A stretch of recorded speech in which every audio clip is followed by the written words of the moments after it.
اسی طریقے سے آج کل جو لوگ ڈرپ کہہ رہا ہوں ٹیکا لگاتے ہیں، چاہے وہ رگ کا ہو یا گوشت کا ہو، جائز ہے، کوئی حرج کی بات نہیں ہے۔ شوگر ٹیسٹ کرواتے ہیں، جائز ہے، کوئی حرج کی بات نہیں ہے۔ سرما لگاتے ہیں، کوئی حرج کی بات نہیں ہے۔ پرفیوم خوشبو لگاتے ہیں، کوئی حرج کی بات نہیں ہے۔ ان چیزوں سے روزہ نہیں ٹوٹتا ہے۔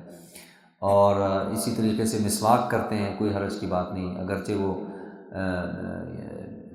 یعنی تازہ مسواک ہی کیوں نہ ہو۔ البتہ ٹوتھ پیسٹ کے سے اجتناب ہی کرنا چاہیے، اور اس کے لیے بہترین وقت یہ ہے کہ یا تو مغرب کے بعد کریں یا سحری سے پہلے پہلے، روزے سے پہلے پہلے، تو اس لیے اس سے بھی بچنا چاہیے۔ دوائی وغیرہ میں نے عرض کر دیا کہ جو آنکھوں میں دوائی اگر کسی کی ضرورت ہے ڈال سکتے ہیں۔ اور کانوں کے حوالے سے مسئلہ ایک مختلف ہی ہے، یعنی اختلاف ہے، آیا اس سے روزہ ٹوٹتا ہے کہ نہیں ٹوٹتا۔ تو بعد والے جو حضرات ہیں انہوں نے یہ فرمایا کہ بھئی اس سے بھی روزہ نہیں ٹوٹتا، لیکن اگر احتیاط ہو سکتی ہے تو بہتر ہے، آپ احتیاط کریں۔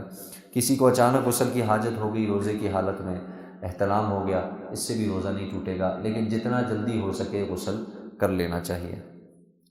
اسی طریقے پر ناک میں البتہ پانی ڈالنے میں ذرا احتیاط کیجیے۔ اتنا مبالغہ کیا ہے، حلق میں چلا گیا، روزہ ٹوٹ جائے گا، تو اتنا مبالغہ نہیں کرنا چاہیے، بس ہلکا سا ناک میں پانی ڈالیں اور کافی ہے یہ۔ اسی طریقے سے بعض لوگوں کو ابکائی آ جاتی ہے، خصوصاً نماز کی حالت میں، سجدے کی حالت میں پانی آ جاتا ہے اور واپس چلا جاتا ہے، ایسا ہوتا ہے نا اکثر۔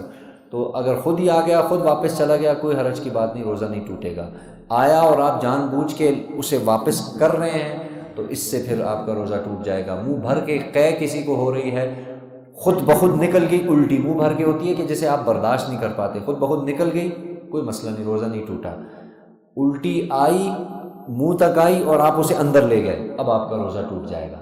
تو اس لیے بچنا چاہیے ان چیزوں سے۔ باقی جس کا کوئی مسئلہ ہو تو وہ پھر نماز کے بعد پوچھ سکتا ہے، اللہ تعالیٰ سے دعا ہے اللہ تعالیٰ سمجھنے کی، عمل کی توفیق نصیب۔